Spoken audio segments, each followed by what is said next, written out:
Sadam, my name is Guru Fatha Singh and I'm a teacher of Kundalini Yoga. Today we're going to talk about the blessing of children.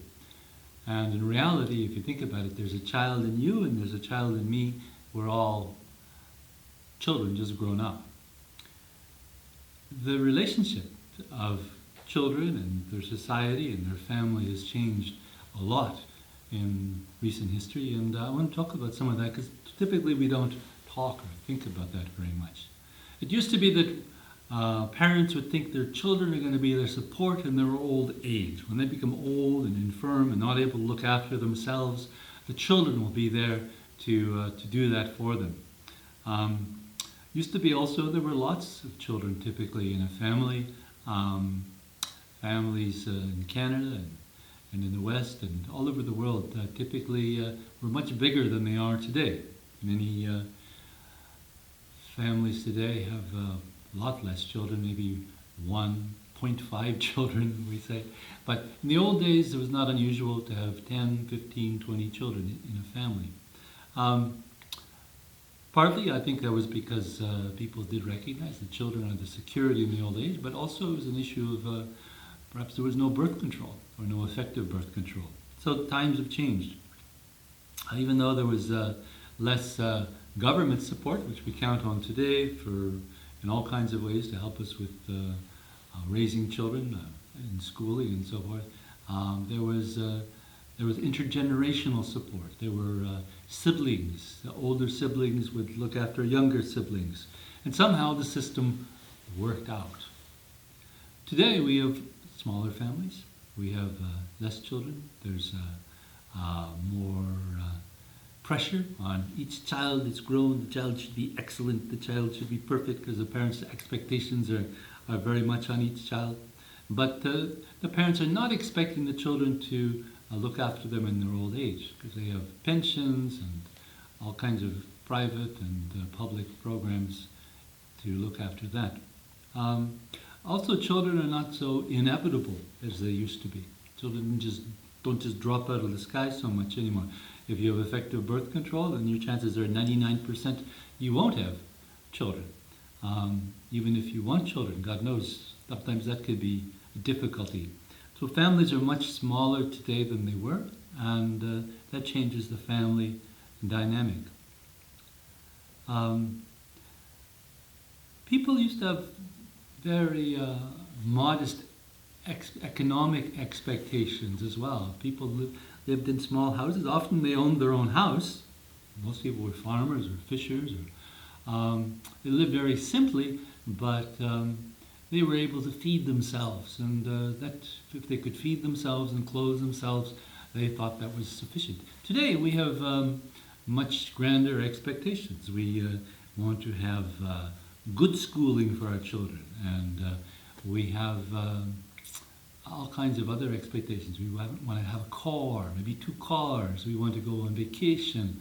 We want all kinds of electronic goodies, and all of this costs. I noticed in Quebec, the province of Quebec, in our country of Canada, children cannot be advertised to, but in many places in the world they can, and that advertising is very alluring. You know, your child comes to you and then they want the $200 running shoes and they want this and that. And what happens is bringing up a child becomes a very expensive proposition, which it wasn't before. Before it was an investment into your old age. Now it's not that, and it's become quite expensive. And with the hollowing out of the middle class, you may have heard about it, it's very expensive. I live in Toronto, downtown Toronto, and I see less of people going for walks with their children than I see of people walking with their dogs. And there's a reason for that. I mean, not only family units have become more unstable, and many people are not so sure they want to invest in such a long-term commitment as having a child, but also pets are cheaper. Pets are a lot cheaper, and still they give you the unconditional love. So what's in it for having children? They're not going to look after you in your old age. A lot of the values they pick up, they're not going to be picking up from you. They're going to pick up from the internet or from school. There's less continuing of the family values and the family lineage. What's in it for you? Why should we have children? And I think it's a good question. There's less and less children. In a place like Canada, the government says we need to get immigrants to keep up the population. Because why? Because Canadians, by and large, are not inspired to have children, for one reason or another. So what's so great about children?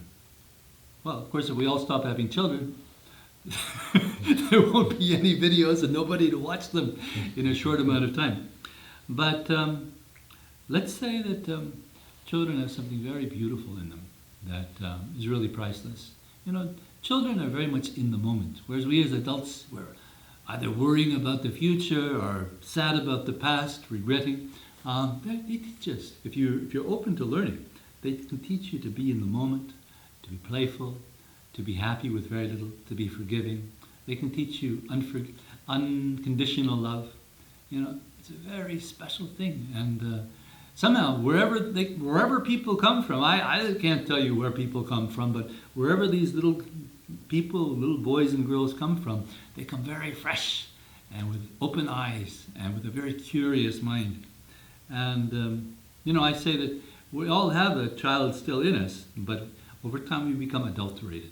We become adult, and the word adulterated means we become less and less and less of that which we were born as. In Kundalini Yoga, we hope to rediscover that.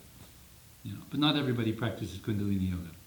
Less people practice Kundalini Yoga, and more, through their good fortune and good luck, they might find a child in their family, or even, I was coming here on a bus today, and I was thinking, we're all adults on the bus. It was a very boring trip.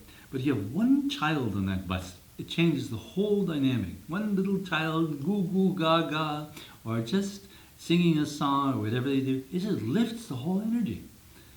Like having a musician. If you had a very good musician, not a lousy one, but a very good musician, same way they can lift the vibration, the energy on that bus. One child without any training, just being a child, can do that same thing.